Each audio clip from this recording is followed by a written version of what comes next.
আপনি মোবাইলে যখন একটা ছবি বানান মজা করে কাউকে এআই দিয়ে ফ্যান্টাসি দুনিয়ার কোনো কিছু দেখান, তখন কি বুঝতে পারেন এর জন্য অন্য প্রান্তে কতটুকু শক্তি খরচ হচ্ছে?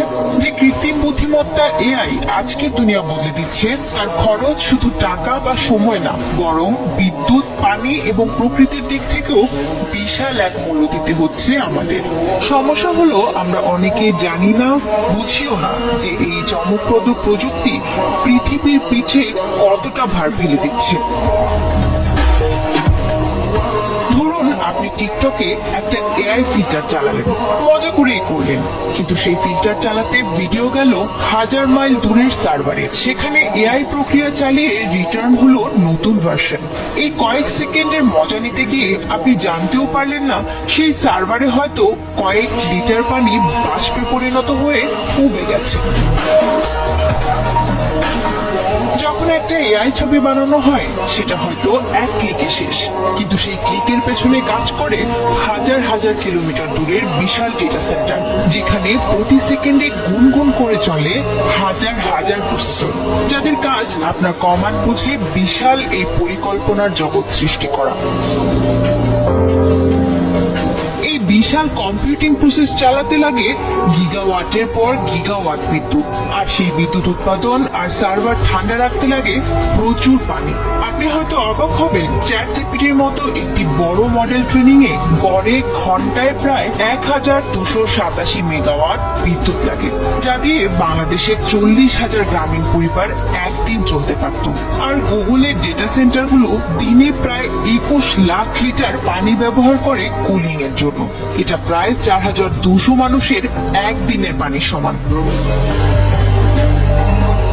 পৃথিবীর 75% পানি হলেও তার সামান্যই সুপেয় পানি, সেটারও বেশিরভাগ বরফে পতি। সহজ কথায় পৃথিবীর মোট পানির মাত্র 0.5% আমাদের ব্যবহারের জন্য সহজলভ্য। এদিকে বর্তমানে প্রায় 720 মিলিয়ন মানুষের বসবাস এমন জায়গায় যেখানে পানির চরম সংকট। এআই প্রযুক্তির অদম্য বিস্তার সেই পানির সংকট আরো বাড়িয়ে দিচ্ছে। এই কৃত্রিম বুদ্ধিমত্তা কি শুধু প্রয়োজনীয় কাজে ব্যবহৃত হচ্ছে? মোটেই না। এমন এমন কাজেও এই শক্তি খরচ হচ্ছে যেগুলো একেবারে অপ্রয়োজনীয়। ইদানিং সোশ্যাল মিডিয়ায় দেখা যাচ্ছে এআই দিয়ে বিখ্যাত ব্যক্তিদের মুখ বসিয়ে হাস্যকর ভিডিও বানানো হচ্ছে, কাউকে নকল ভাবে কাঁদানো বা হাসানো হচ্ছে, এমনকি মৃত ব্যক্তিদেরও জীবিতর মতো দেখানো হচ্ছে। কেউ কেউ আবার প্রতিদিন মিড জার্নি বা ডেল-ই ব্যবহার করে শুধু মজার জন্য 50 থেকে 60টা ছবি বানিয়ে ফেলছেন। কখনো ক্যাট সামুরাই, কখনো ডিজিটাল ঈদ জামা বানিয়ে সোশ্যাল মিডিয়ায় পোস্ট করছেন। বিজ্ঞানীদের সংখ্যা এই গতিতে চললে 2030-এর মধ্যে এআই হতে পারে পৃথিবীর অন্যতম বড় কার্বন ও পানি নিষ্কাশনকারী প্রযুক্তি। এআই ব্যবহারে পানির ব্যবহার 2027 সালের মধ্যে বছরে 6.6 বিলিয়ন ঘনমিটার ছাড়িয়ে যেতে পারে, যেটা ডেনমার্কের মতো একটি দেশের বার্ষিক পানি ব্যবহারেরও 4 থেকে 6 গুণ বেশি। তাহলে কি আমাদের পুরোপুরি এআই বাদ দিতে হবে? না, একেবারেই না, বরং প্রয়োজন বুদ্ধিমত্তার সঙ্গে এর ব্যবহার করা। বিশ্বের বড় বড় টেক কোম্পানি যেমন hugging face, open AI, Google বা মাইক্রোসফট এখন গ্রিন এআই নিয়ে কাজ করছে, যার মূল লক্ষ্য পরিবেশ বান্ধব এআই মডেল তৈরি, সৌর বিদ্যুৎ ব্যবহার এবং স্বচ্ছ পানি ব্যবস্থাপনা। কিছু কোম্পানি পুরোপুরি সৌর বিদ্যুৎ বা বাতাস চালিত টারবাইনের মাধ্যমে তাদের সার্ভার চালানোর দিকে যাচ্ছে। আরেকটা বড় দিক হলো কি কাজে আমরা এআই ব্যবহার করছি তা নিজেকে জিজ্ঞেস করা।